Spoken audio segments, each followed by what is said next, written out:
and this is my review of the Nintendo 3DS. Now, the Nintendo 3DS is the first handheld system in the world to have 3D. Now, 3D works or not, we're going to get to that later on, but first we're going to focus on the hardware. Now, the 3DS comes in two different colors, aqua blue and cosmic black. Here I have aqua blue. It's very reflective, as you can see my face in the 3DS on the top, and right here we have two different cameras, two lenses, which take 3D pictures. Here we have the standard 3.5mm head jack. Here is the power, and here is the recharger. So when you put in the recharger, this turns orange, and then obviously this tells you when your battery's low. On the top we have the notification LED, which shines different colors. I think green is for Street Pass, blue is for Spot Pass, orange is for Friends, and red is when your battery's low. So when your battery is super low, this will blink telling you you have to recharge your thing.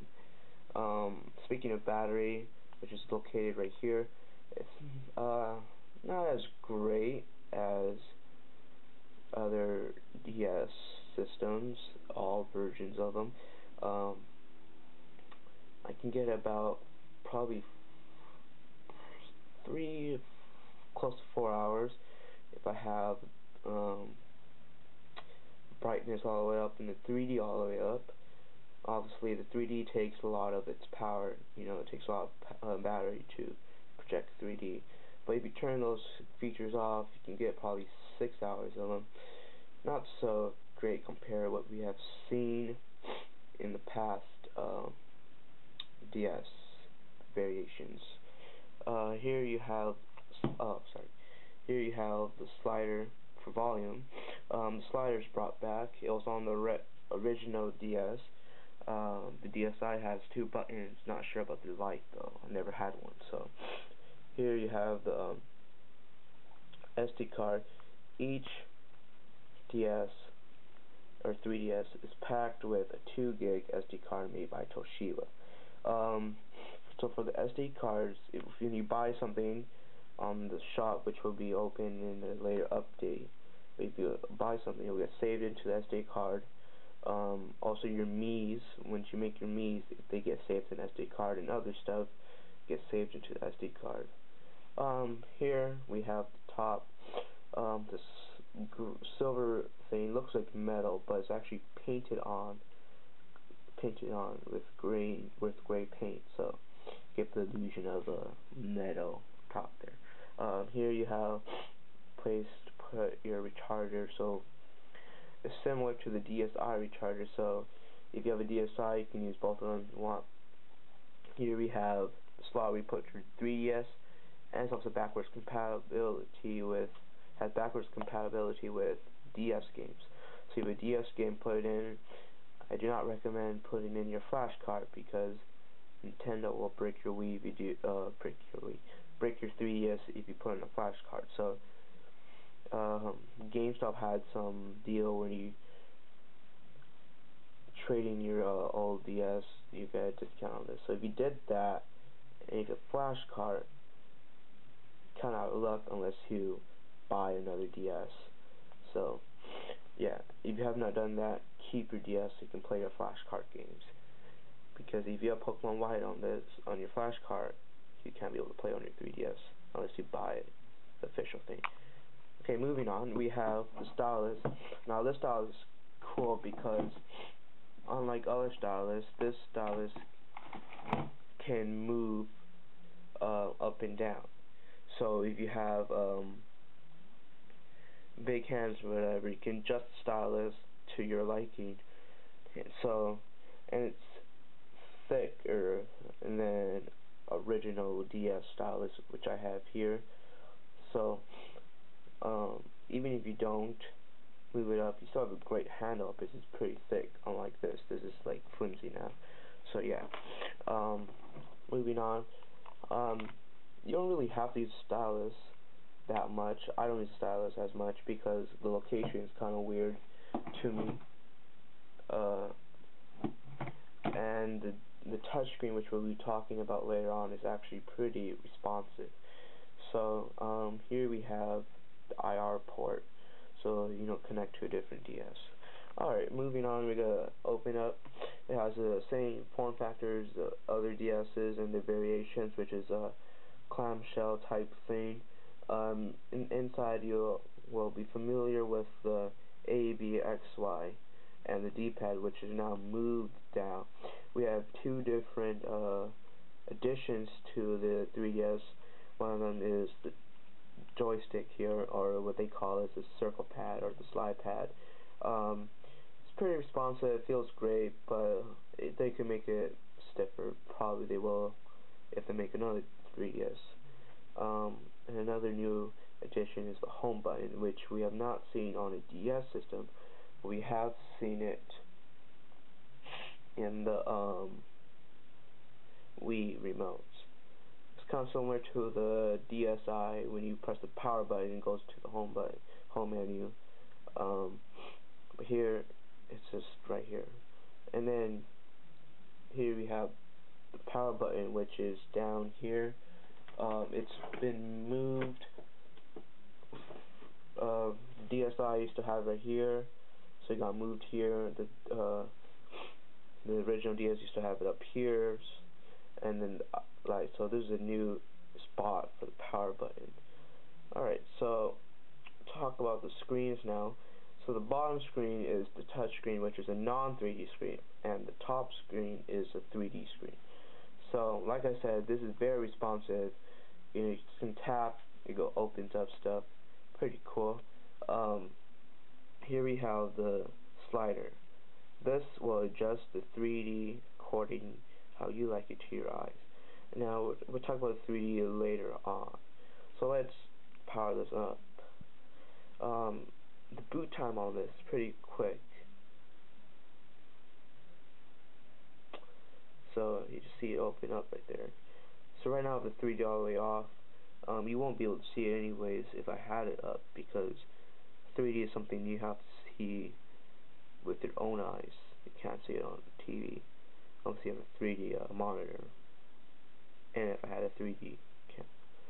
So the OS is pretty simple. It's not complex or anything. Here we have like channels like on the DS. Same thing on the DSi. We have like different types of channel. We have the game channel, camera, the sound, Mii Maker, Street Pass Plaza, Mii Plaza, AR games. Now the AR games pretty fun to play with, but they can get boring over time because they're basically the same thing over and over again. So it's not like it changes every time you play it. So you can get boring. So when you first get it, it's interesting, but after a while it's just not so fun. Now face raiders is something that you'll always be addicted to. I don't know why, it's just very fun. And then you have activity log, where it takes down how many steps you walk in a day, how many hours you play for that particular day. Here are the download play, similar to what we have seen in the other DS systems. And here we have the system settings. So it's fairly similar. On the top you have smaller icons, brightness. Here you can adjust where you want your icons to be like. Here we have game notes. So game notes is something that's useful. So if you're like it's good for RPGs. When you have to turn it off, you can press home, go to the game notes, write down where you were, what you were doing, and then when you open up again, when you play it again, you'll remember. Friends on this is the first portable to have a friend list. So friends are pretty cool. I'm not sure you can do what PS3 and Xbox does, where you can join your friends during games, but I guess we'll see that later on with new games that the 3DS comes up. Here we have notifications. This will light up green right here, telling you when you have notifications, different stuff. So when you go like to the store, put this on sleep mode, you something called Street Pass, where you connect with other 3DSs and share data with them. So that's pretty cool. Here we have the web browser. Right now the web browser is not up and running right now because we have to wait for a system update from Nintendo, which will come in during May. So right now we can't talk about that because we have to wait until May for the web browser.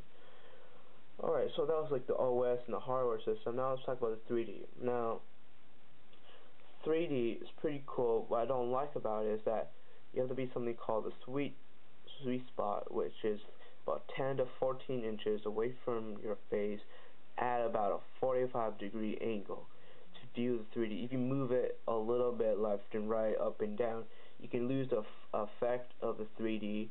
I wonder if I can show you. I'm not sure. So if you move it left and right, it kind of gets blurry and it kind of double images. So 3D goes away. So you have to be at the sweet spot about 10 to 14 inches away from your face at about a 45-degree angle, around somewhere there, to get the full effect of the 3D. Now, people have been complaining that the 3D hurts your eyes. Now, for me, it has not happened yet. I got a couple eye strains, but not severe. I was able to still put the 3D on. I just, ignored it a little bit. It wasn't enough to make me stop playing or turn off the 3D completely. I've been playing with the 3D all the way from the first day I got, which was launch day, until now. Sometimes I'll go a little under maximum, but I'll never go past halfway. So it depends on your eyes. For me, I don't really mind that much. Now, question is, does the 3D work? And I gotta say, it does work. It feels like you're like in a 3D movie, like Avatar or whatever. Now, the way they get this 3D effect is that they have, I believe it's 480 pixels per eye. So when you see the 3D, 480 pixels per eye, so it sends different 3D images to your eye, and you're able to get the depth of the third dimension. Now, I have seen on the internet that the Nintendo has put glass on top of the screen, which is basically the 3D glasses. So the 3D glasses that's what I heard, is on top of the screen, so you don't have to wear 3D glasses. It's already built into it. Also has something called stereo something 3D, which is like on your fridge magnets. You move it up and left. It's like hologram type thing, but they took it to a whole new level and they made it into 3D. Alright, so 3D here does work. I will recommend you guys, before you buy it, to try it out, see how it is for your own eyes. Each person has different eyes in the world, so what works for me will not work for you. I have it all the way up, it doesn't bother me. Some people have it all the way down the bottom, not all the way down the bottom. That turns off the 3D. Some people actually do turn off the 3D, say that it hurts their eyes. Some people have close to the 2D part, so before you get this, I would recommend you try it out first. I didn't try it out first because I'm a Nintendo fan, so I had to get this. Doesn't matter how bad 3D will kill my eyes. I don't really care. I just had to get this thing. That's something that I care about. So that's the review of the 3DS. I say it's a pretty good successor to the DS franchise. Here we have the DS Lite, similar to it. The 3DS is a little smaller than the DSi and has a lot more features than the DSi and the original DS did not have, which is obviously 3D. So that was my review.